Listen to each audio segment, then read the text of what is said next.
बिहार चुनाव से जुड़े दो बड़े अपडेट हैं। पहला ये कि आजादी के बाद बिहार में सबसे ज्यादा 66.9% वोटिंग हुई है और दूसरा ये कि 17 एग्जिट पोल में एनडीए की सरकार बन रही है। सिर्फ 2 एग्जिट पोल ऐसे हैं जो महागठबंधन के फेवर में हैं। नमस्ते, मैं हूं अक्षय। आखिर बिहार में किसकी सरकार बन रही है और मुख्यमंत्री कौन बनने जा रहा है? हमने 5 अलग अलग पैरामीटर पर इसका एनालिसिस किया। कौन से पैरामीटर्स किसके फेवर में हैं और क्या नीतीश सीएम बने रहेंगे, चलिए जानते हैं इस स्टोरी में।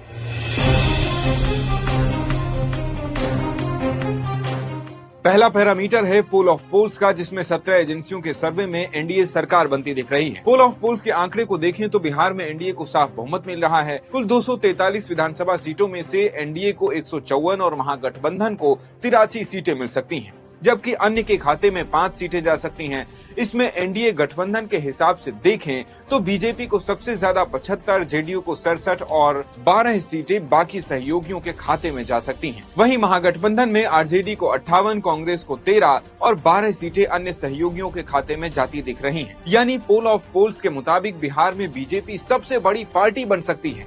लेकिन सवाल है कि आखिर मुख्यमंत्री कौन होगा? दरअसल बीते 16 अक्टूबर को केंद्रीय गृह मंत्री अमित शाह ने एक इंटरव्यू में कहा था कि चुनाव बाद विधायक दल तय करेंगे कि अगला सीएम कौन होगा। इसके बाद सियासी गलियारों में चर्चा होने लगी कि बीजेपी बहुमत मिलने पर नीतीश को सीएम नहीं बनाएगी। विपक्ष ने भी इस मुद्दे को खूब भुनाया, जिसके बाद डिप्टी सीएम सम्राट चौधरी, केंद्रीय राज्य मंत्री नित्यानंद राय और सांसद राजीव प्रताप रूडी ने साफ कहा कि नीतीश ही सीएम होंगे। फिर 1 नवंबर को अमित शाह ने भी नीतीश कुमार पर अपना रुख साफ करते हुए कहा, मैं स्पष्ट कर देता हूँ, नीतीश जी मुख्यमंत्री हैं, हम उनके नेतृत्व में चुनाव लड़ रहे हैं। इसमें कोई एनडीए में कंफ्यूजन नहीं है, फैलाना भी नहीं चाहिए। इसके अलावा आंकड़े भी नीतीश के ही पक्ष में हैं। बीजेपी नीतीश के बिना सहयोगियों के साथ मिलकर भी बहुमत तक नहीं पहुंच सकती। माने पहले पैरामीटर का निष्कर्ष है कि नीतीश का सीएम बनना तय है। अब बढ़ते हैं दूसरे पैरामीटर पर। भास्कर रिपोर्टर्स पोल, इसके मुताबिक एनडीए को 145 से 160, महागठबंधन को 73 से 91 और अन्य को 5 से 10 सीटें मिल सकती हैं।